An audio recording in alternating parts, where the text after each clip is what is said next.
Hello ସାଙ୍ଗମାନେ, ମୁଁ ହେଉଛି ରୂପାଲି। ମୁଁ ଭୁବନେଶ୍ୱରରେ ରୁହେ। ମୁଁ ଦେଖିବାକୁ ବହୁତ ସୁନ୍ଦର, ଆଉ ମୋ ଦୁଧ ସାଇଜ୍ ମାତ୍ର 28। ମୁଁ ସୁନ୍ଦର ବୋଲି ଯିଏ ବି ଦେଖିଲେ ମୋତେ ଲାଇନ୍ ମାରନ୍ତି। ଆଉ ମୋତେ କଲେଜରେ ମୋ ସାଙ୍ଗମାନେ ମୋତେ କୁହନ୍ତି ଯେ ପ୍ରାୟ ଟଙ୍କା ମୋତେ ଗେଇବା ବିଷୟରେ ହିଁ ଭାବନ୍ତି, ଆଉ ଗେଇକି ମୁଁ ସିଲ୍ ଫିଟିବା ବିଷୟରେ ହିଁ କଥାବାର୍ତ୍ତା ହୁଅନ୍ତି। ଆମ କଲେଜରେ ବେଶୀ ପିଲା ନଥିଲେ। ଦଶମରେ ଭଲ ମାର୍କ ଆସିନଥିଲା ବୋଲି ମୁଁ ଗୋଟେ ପ୍ରାଇଭେଟ୍ କଲେଜରେ ପଢ଼ୁଥିଲି।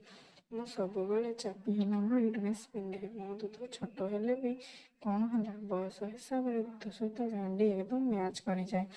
ମୋ ଦୁଧ ଯେତେ ବାହାରକୁ ଦେଖାଯାଏନି ବୋଲି ମୋ ଭିତରେ ପ୍ରାୟ ଟାଇମ୍ ବ୍ରା କି ସେମିଜ୍ ପିନ୍ଧେନି। ଆଉ କଲେଜରେ ସାଙ୍ଗମାନେ ବସିକି ଏହି ବିଷୟରେ କଥା ହେବା ସମୟରେ ମୋ ଦୁଧ ଗଜେ ହୋଇକି ଫୁଟିକି ବାହାରେ। ଆଉ ମୋତେ ମଧ୍ୟ ଦେଖେଇବା ପାଇଁ ଖୁବ୍ ଭଲ ଲାଗେ। ମୁଁ ଜାଣି ସେମିଜ୍ କି ବ୍ରା ପିନ୍ଧେନି। ମୋ ଦୁଧର ଭଉଣୀ ଡ୍ରେସ୍ ଉପରେ ଫୁଟିକି ଦିଶିଲେ ଆହୁରି ସୁନ୍ଦର ଲାଗେ ବୋଲି ମୋର ସବୁ ସାଙ୍ଗମାନେ କୁହନ୍ତି। ଆମ କଲେଜରେ ସବୁ ସାର୍ଙ୍କ ରୁମ୍ରେ ସବୁ ଅଲଗା ଅଲଗା ଥିଲା। ଜଣେ ସାର୍ ମୋତେ ସବୁବେଳେ ଆଖି ପକେଇକି ରଖିଥାନ୍ତି। ସେ ମୋ ପାଇଁ ପଇସା ଖର୍ଚ୍ଚ କରନ୍ତି, ମୋତେ ଭଲ ମାର୍କ ମଧ୍ୟ ଦିଅନ୍ତି, ଆଉ ମଝିରେ ମଝିରେ ତାଙ୍କ ଚାମ୍ବରକୁ ଡାକି ନିଅନ୍ତି, ଆଉ କୋଳରେ ବସେଇ ଖୁବ୍ ଗେଲ କରନ୍ତି, ଆଉ ଛାଡ଼ି ଦିଅନ୍ତି। ଏମିତି ଥରେ ସାର୍ ଡାକିବାରୁ ମୁଁ ତାଙ୍କ ଚାମ୍ବରକୁ ଯାଇଛି। ସାର୍ ମୋତେ ପାସ୍ କହିକି ଉଠିକି ଆଣିଲେ, ଆଉ ପାଣି ପିଇଲେ, ଆଉ ସେ ମଧ୍ୟ ପିଇଲେ। ତାପରେ ସେ କହିଲେ, ରୂପାଲି, ତୁ ଟାଇଟ୍ ଡ୍ରେସ୍ରେ ବହୁତ ଚୋଖା ଲାଗୁଛୁ। ମୁଁ ହସି ଦେଇକି ଫୁଲେଇ ହୋଇକି କହିଲି, ସାର୍, ମୋ ସାଙ୍ଗମାନେ କହୁଛନ୍ତି ଏମିତି ପିନ୍ଧିବାକୁ ଆସିବାକୁ, ହେଲେ ମୋତେ ଏଗୁଡ଼ା ସବୁ ଖରାପ ଲାଗୁଛି। ସାର୍ କହିଲେ, ଆରେ ଖରାପ କ'ଣ, ଏଥିରେ ଆସିଲୁ, ଦେଖ ମୋ ଧନ ପାଖକୁ ଟିକେ ଆସିଲୁ। ଏତିକି କହିକି ମୋତେ କୁଣ୍ଢେଇକି ଧରି ପକାଇଲେ, ଆଉ ଗାଣ୍ଡି ପିଛାକୁ ଚିପିକି ବାଣ୍ଡକୁ ମୋ ବିହା ସେଥିରେ ଘଷିଲେ। ତାପରେ ଏମିତି କେତେ ସମୟ ସାର୍ ମୋତେ କିସ୍ କରି ଛାଡ଼ି ଚାଲିଥିଲେ। ତାପରେ ମୁଁ ମତିବାକୁ ଗଲି, ଆଉ ଦେଖିଲି ମୋ ବିହା ପୁରା ହିଟ୍ ହୋଇକି ନାଳୁଆ ହୋଇସାରିଥିଲା। ତାପରେ ମୁଁ ସେଦିନ ରୁମ୍କୁ ଯାଇକି ଏସବୁ କ'ଣ ବୋଲି ମନେ ମନେ ଭାବି ଚାଲିଥାଏ। ମୋ ମନରେ ଖାଲି ଆସୁଥାଏ, ସାର୍ ନିଶ୍ଚିନ୍ତ ମୋତେ ଦିନେ ନା ଦିନେ ଗେହିକି ହିଁ ଛାଡ଼ିବେ, ଯାହା ଜଣାପଡ଼ୁଥିଲା।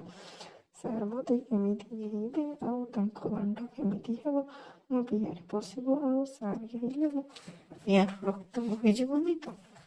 ଏସବୁ ଭାବିକି ମୋ ବିହାକୁ ହିଟ୍ କରି ଚାଲିଲି। ମୋ ବିହାରୁ ନାଳ ବାହାର କରିଦେଲି। ମୋ ବିହା ଯେମିତି ମୋତେ ଓଦା ଓଦା ଲାଗିଲା, ମୁଁ ବାଥରୁମ୍କୁ ଯାଇକି ସେଦିନ ବିହାରେ ଆଙ୍ଗୁଳି ପଶେଇକି ବିହାକୁ ନିର୍ମଳ କରିକି ସଫା କରିଦେଲି, ଆଉ ଶୋଇପଡ଼ିଲି। ଏମିତି କେତେ ଦିନ ବିତିଗଲା। ଦିନେ ସାର୍ ମୋତେ ପରୀକ୍ଷା ମାର୍କ ଦେଖାଇବାକୁ କହିଲେ। ତାଙ୍କ ଚାମ୍ବରକୁ ଡାକି ନେଲେ। ମୁଁ ଗଲି, ଆଉ ସାର୍ ମୋତେ କିଛି ସମୟ ଖାତା ଖୋଲିକି ଦେଖାଇଲେ।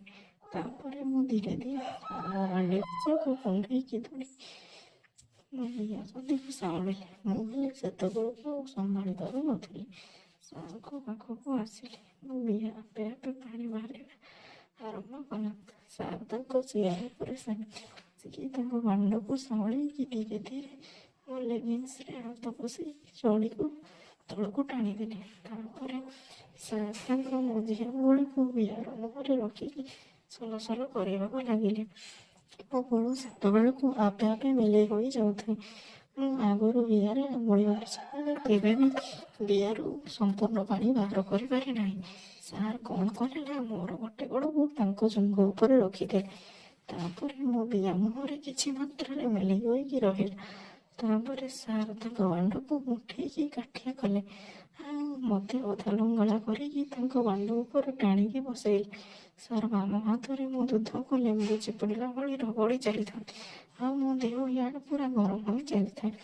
ମୁଁ ଯେମିତି ସାର୍ଙ୍କ ବାଣ୍ଡରେ ଅଧା ଲଙ୍ଗଳା ହୋଇକି ବସିଛି, ମୋତେ ଲାଗିଲା କି କମ୍ କିଳା ଉପରେ ବସି ପଡ଼ିଲା ପରି। ବୋପାଲୋ, ମୁଁ ଏମିତି କେବେ ବାଣ୍ଡ ଉପରେ ବସି ନଥିଲି।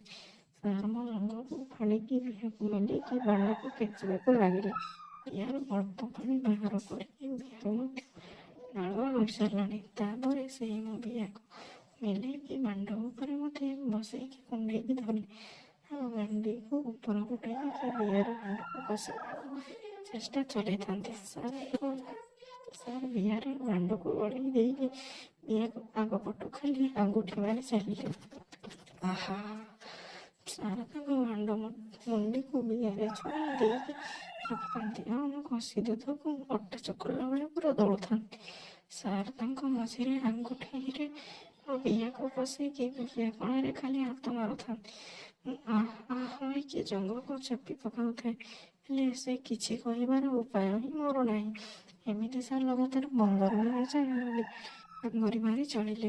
ହଠାତ୍ ତାଙ୍କ ଭାଣ୍ଡରୁ ପିଚ୍ ପିଚ୍ ହୋଇକି ସବୁ ଅଠାତକ ବାହାରି ପଡ଼ିଲା। ସାରଙ୍କ ଭାଣ୍ଡରୁ ହୋଇକି ମୋ ଭାଣ୍ଡି ଆଉ ବିଆ ସାରା ଓଦା ହୋଇଗଲାଣି। ତଥାପି ସାର ମୋ ବିଆରେ ଆଙ୍ଗୁଠି ମାରିକି ଖଲ ଖଲ ଖାଲି କରି ଚାଲୁଛନ୍ତି। ତାପରେ ମୁଁ ହେଲେ ନିଜକୁ କେହି ହେଲା ଭଳି କରି ଆ ହୋଇକି ଛାତିକୁ ନୁଆଇକି ରଖିଲି। ଆଉ କିଛି ସମୟ ଭିତରେ ମୋ ବିଆରୁ ହେଲେ ଥପ ଥପ ସବୁ ପାଣି ବୋହି ପଡ଼ିଲା। ତାଙ୍କ ସାରଙ୍କ ପ୍ୟାଣ୍ଟ ପୁରା ଓଦା ହୋଇଗଲା। ତାପରେ ସେ ମୋତେ ଏମିତି କିଛି ସମୟ ଯାଏ କଣ୍ଡାଇ ଧରିକି ଶୋଇଲେ। ଯେତେବେଳେ ଆମେ ଢାଳୁଆ ଲାଗିକି ବେଶୀ ଆମକୁ ଟିକେ ଅସନା ଲାଗିଲା, ଆମେ ଯେତେବେଳେ ଉଠିଲୁ, ତାପରେ ସାର ମୋତେ ପୋଛି ହେବାକୁ କହିଲେ। ତାଙ୍କୁ ରୁମାଲ ଦେଲେ ଆଉ ସାର ଗୋଟେ ଟାୱେଲରେ ତାଙ୍କ ଭାଣ୍ଡକୁ ଘୋଡ଼େଇକି ଧରି ରଖିକି ବସିଦେଲେ। ମୁଁ ରୁମାଲକୁ ବିଆରେ ମିଲେଇ ଭିତରେ ପୁରା ବିଆକୁ ପୋଛେଇ ଦେଲେ ଆଉ ରୁମାଲ ପୁରା ଓଦା ହେଇଯାଇଥିଲା। ସାର ସେଇ ଓଦା ରୁମାଲ ନେଇକି ନିଜ ପାଟି ଭିତରେ ପୁରେଇକି ଆଉ ଶୁଙ୍ଘିବାକୁ ଲାଗିଲେ। ତାପରେ ଭଲ ପିନ୍ଧା ପିନ୍ଧି ହୋଇକି ତାଙ୍କ ରୁମରୁ ଆମେ ବାହାରିକି ପଳେଇ ଆସିଲୁ। ସେଦିନ ମୋତେ ଖାଲି ହାଲିଆ ଲାଗୁଥାଏ। ଆଉ ଏଇଟା ହେଉଛି ମୋର ଯୌବନ ବୟସରେ ଘିଆ ଘିଇ କାହାଣୀ। ଏଇ କାହାଣୀଟି ଆପଣଙ୍କୁ ନିଶ୍ଚିନ୍ତ ଭଲ ଲାଗିଥିବ। ଯଦି ଭଲ ଲାଗିଥାଏ ତେବେ ଭିଡ଼ିଓଟିକୁ ଲାଇକ୍ କରିଦେବେ ଆଉ ନିଜ ନାଳୁଆ ନାଳେଇ ସାଙ୍ଗମାନଙ୍କ ସହିତ ସେୟାର କରିବାକୁ ଜମାରୁ ବି ଭୁଲିବେନି।